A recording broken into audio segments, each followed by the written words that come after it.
هاوڕێیان دابان ئەمینتان لەگەڵ لە چەنالی دابان یونیڤەرسم لە ڤیدیۆ باسی ئەوتان بۆ دەکەم کۆمپانیای ئینتل بەجددی تووشی کێشەی زۆر گەورە بۆ کە پرۆسێسەر تازەکەی کە لەسەر کە ناوی ڕێپتەر لی کە ئەوە کۆدنێمی شەریکەیە کە ئیتر کە ئەو پرۆسێسەرە گەورەتری مشکلی هەیە خەڵکەی زۆر لەناو گەیمینگ کە بە پیسی گەمەی دەکەن لە پڕ گەمەکە قەتا دەبیتن یان لە پڕ کۆمپیوتەر گەرم دادەیان لەبەر هەر لە سەبەبێک لە سەبەکان کۆمپیوتەر ئیش ناکاتن ئیتر زۆربەی خەڵکەکە هەموو ئەوەیان دەکرد کە گلەیی لەوەیان دەکرد کە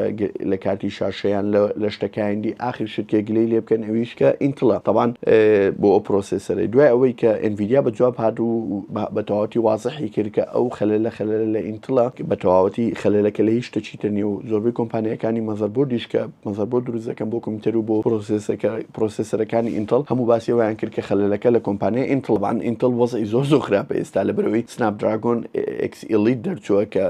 ئەوەی پرۆسێسەرە تازەی کە لەسەر دیزاینی ئارم دروستکرانە لەسەر دیزانی ئێکس64 و ئەو شتانە طبعاً ئێکس84 و 64 و ئەو شتانە لەسەر دیزاینی ئارم دروستکرا کە پاور ئیفیشنسیەکە SoC سیستم ئۆن چیپسێتەکە هەموو شتەکان لەناو پرۆسێسەرەکەیە بە میمۆری و بە ڕام و بە ڤیدیۆ GPU و CPU هەموو لەناو ئەوەندەرە لەناو نەسی چیپسێتی و بە معماری 4 نانۆمیتەر و معمارێک تکانە کە فول لە ترانزستەر کە وەلی دەکاتن پرۆسێسەرەکانی بە تەواوەتی سوپەر پاور ئیفیشن بی و سوپەر سایلم بی ینی بە هیچ نەوەک لە نەوەکان کاربا و ئەوەی زۆر نەوێت تاقە و لە هەمان کاتدا بێدەنگ بی و کەم گەرمدا بی و وا لێ بکات کۆمپیوتەر پانکە ئیش نەکاتن بۆ شەرتێک کە ئینتڵ وەزعی زۆر خراپە لەو منجاڵ و بێزگەلەوەی ئەو مۆزوع هاتە سەری ئەوە خەبەری یەکەم طبعاً خەبەری دووەم پرسیارەکە ئەوەیە ئەوە خەبەر نییە وەک زانیاریە پێتان دەڵێم ئەتا ئێستا پرسیارتان لە خۆتان کرێ بۆچی کۆمپانیای سامسونگ وەکو هەموو شەریکەکانی تر لە دنیا خاستن ئەندرۆیدەکان بارگاویکردنی سەرێ دانانێ مەسن 100 وات و 200 وات و شتانە کۆمپانیای سینیەکان گەیشتنە نزیکەی 200 وات مۆبایلی شەحن دەکەی و لە 0 ئەتا 100 طبعاً لە 15 سپتێمبەری مانجینۆی 2016 کە یەکەمین جار کۆمپانیای سامسونگ بڕیاریدا کە هەرچی نۆت هەفتەیە لە دنیا سەحبی کاتۆ لە بەرەوەی پاتریەکانی کێشەی تێدا دەتەختەوە هەموو چیرۆکەکە لەوێن دەرەوە دەست پێ دەکاتن ئەویش چۆنایی طبعاً زۆربەی خەڵک لەوانەیە بڵێ کۆمپانیای سامسونگ زۆر بە زەخمی احتیوای ئەو وەزعی کرد کە ئەو مۆبایلە تەقی و دووبارە دەستی پێکردو بە مەبیعات و ئێستا تقریبا بۆ یەکەم مۆبایل بۆ ماوەی چەند ساڵی یەکەم شەریکی مۆبایل کە زۆرتی مۆبایل بفرۆشیتن طبعاً ئەو زۆربەی خەڵک ئەو ڕایی هەیە بەس ئەو ڕایە ئەتا حدێک ڕاستەوە ئەتا حدێک غەڵەتە بۆ زۆربەی وڵات ڕاستە بەس بۆ سین ڕاست نییە لەبەرەوەی لە سین کۆمپانیای سامسونگ پێشەوەی ئەعلام بکات بڵێ مۆبایلەکان سەحب دەکەمەوە پێشوی چەند مەقالەی بڵاو کردو کە گوتی ئەو مۆبایلانە هیچ ئایبیانی لەوانەیە 1-2 ئۆبی بخۆی مشکلەکە لە مۆبایلەکە بیبۆن لە مۆبایلەکانی مان نۆت هەفت کە لە چاینیا هیچیان ئەو مشکلی نیە و هیچیان ناتەختەوە یعنی سینی وەک سەرچاوک بەکارینیان بە شتێک کە لە سین هەبوو مۆبایل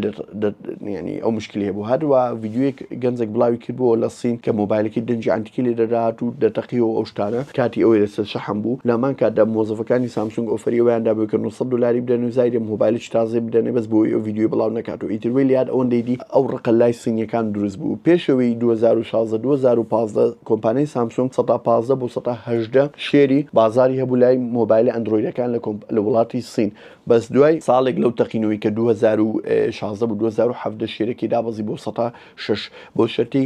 کۆمپانیای ئەپڵ هەر مەبیعاتی باش بوو لەبەرەوەی ئەپڵ iOS تەقدیم دەکا و تۆزێک بە کواڵتیش پریمیەم دروستی دەکات ئێستاوە لە سامسونگیش بە پریمیەم مۆبایلەکان دروست دەکات بەس ئەگەر بتوی iOS دوی هیچ بەدیلەکرد نییە غێری ئایفۆن بۆیە ئایفۆن هەر دەمینێ مەبیعاتی و زایدن ئەو بەحرە و ئەو لێشاوە مۆبایلە سینیانەی کە لە سین هەیە بۆی ئەوانە هەموو زەی کۆمپانیای سامسونگیان گرتووە لای خەڵک ئەو سیقەی لە دەستدا و زایدن کۆریا و یابان و سین ئەوەندە ینی ڕاستە هەموو یەک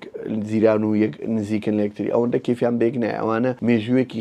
خوێناویان هەیە لە شەڕ و لەگەڵ یەک بەشڕاتن و یەکتریان داگیر کردو و یەکتریان تەخت و پەخت کردووە ئیتر بۆیە ئەوانە هەمووی هۆکارە بۆی ئەم مۆبایلە وەک خۆی نەمینێت و ئێستا بۆ گرە مۆبایلەکانی سین گەیشتە 200 وات سامسونگ مەکسیمەم واتی ئەتا ئێستا بۆ هەرچی پرۆدەکتە چێبی 45 واتە بگرێت 45 واتەکەی بە 45 واتی شەریکاتی تریژ ناتی ئەسڵەن هەر ناوێری سەرێعی بکاو 45 واتە نزیکەی 4-5 ساڵ پێش ئەتا ئێستا سەرێعی نەکردی ئەوە بێزگەلەوەی کە لە سین ئەو مەبیعاتە زۆرەی لەدەستدا کۆمپانیای سامسونگ بگرە لە هیند کە دووەم بوو لە هیندیش بەرەبەرە کۆمپانیای سینیەکان زەیویان گرتەوە سامسونگ پاشەوەی کە لە سین بە تەواوەتی فەشێلی هینە ئەو 166 هەردا بەزی و نەیتوانی بە تەواوەتی قەراردا هەموو معاملەکانی دابخات و لە مارکێتی سین بستە دەرێ و زایدن چۆ ڤێتنام و هیندستانیش ئەوە بەرەو لە ناوچوون دەچی بۆ نمونە پار 2023 بۆ یەکەمین جار کۆمپانیای ئەپڵ بووە یەکەم شەریکە لە عالەم کە زۆرتی مۆبایل بفرۆشی بۆ شەرتی ئایفۆن ئەپڵ بەس ئایفۆنی هەیە و بەس مۆبایل فلاگشیپی مۆبایلی ئاسبەرز لە هەمان کاتدا کۆمپانیای سامسونگ مۆبایلی مامناوەند و ئازنزم و ئاسبەرز و فلاگشیپ و هەمووی هەیە ئەوجا ئەپڵ زیاتر مۆبایل لەوی فرۆشتەوە وەلەو کۆمپانیای ئەپڵ مۆبایلە کۆنەکانیشی دەفرۆشی 2 ساڵ پێش ئێستا هەم ئاسبەرزن بەس تۆزێک زانترن سامسونگ ئەو شتەی تقریبا نییە ئەو نوع بیزنس مۆدل ئەو سیستەمە بەس هەر ستیل ینی مۆبایلی سامسونگ عدەدی زیاترە و مۆبایلی نزم و ئاسمامناوەند لە هەموو دنیا زیاتر دەفرۆشێ لە مۆبایلی فلاگشیپ نابی کۆمپانیای ئەپڵ پێشی بکەوتەوە طبعاً هواوی هیچەوە دەرچوو لە معادلەکە پاشەوەی کە ترامپ منعی لەسەر کرد بۆیە کۆمپانیای سامسونگ لە هەم لە ڕووی مەجای مەبیعات لەوەندە وڵاتی وەلیەکردیەکە مەبیعاتی دابەزی وەلیەکردیە تەسیری لەسەر ڕسمە گەورەکە بی کە نەبێتە یەکەمین شەریکە لە عالم کە زۆرترین مۆبایل بفرۆشی کۆمپانیای ئەپڵ پێشی بکەوتەوە بۆ یەکەمین زار پار طبعاً ئەوە خەبەرێکی تر بوو هەرویستم بۆتان باس بکەم بەس کۆمپانیای سامسونگ هەندێک خاو بووە لە تەقدیمکردنی شتی تازە لەبەرەوەی دەترسێ و نفسی سیستەمی ئەپڵ بەکاردێنی ئەتا مواصفاتەکەیان ئەتا شتەکە بەتەواتی ماچور نەبی طبعاً ئەوەی ناکا بەس ئێستا نازم خۆچی دیگەتی ئەو ساڵ ئەگەر هیوادارم ئەخیری خێربی ئەو خووە یان بەردەوام نەبی ئەو خۆ بەس بۆ ئەو نوع کەتنێکە کە دیدی کە ئەویش کۆپی پێستی بزەبت ئەپڵ وۆچ ئەلترا 2 لە ڕووی شکلەوە لە ڕووی ڕەنگەوە لە ڕووی باندەوە لە ڕووی دوگمەوە لە ڕووی نیاوی دوگمەوە لە ڕووی سیمی وۆچ فەیس و لە ڕووی هەموو شتەکەەوە لە ڕووی هەمە بگرێت سعریش بڵێن ئەتا شتێکی کەمی فەرخە بێزگەلەوەی سەماعی گەلاکسی بەر 3 پرۆکە لە ڕووی ینی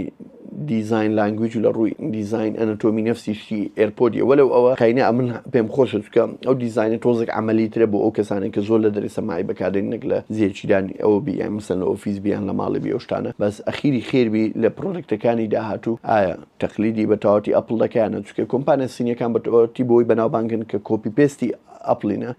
و کۆمپانیای سامسونگ لە شوێنێکی ترە ینی لەو مۆزوعانی لە جەوی خۆیتی بۆ خۆی ئەو شتانی کە دەیکاتن زۆر ڕەبتی ناکەیان زۆر کۆپی ناکەیان دیزاین لانگویجێکی تایبەتی خۆی هەیە بەکاری دێنێتن بەس لێرە کە ئەو های کرد هەرۆندێ لە ئەخیری خێرمی لایک و ڤیدیۆیەکە و سەبسکرایبی چەناڵەکە لە بیر مەکەن ڤیدیۆ زۆر خۆش بەڕێوێ خوا حافیزتان بێ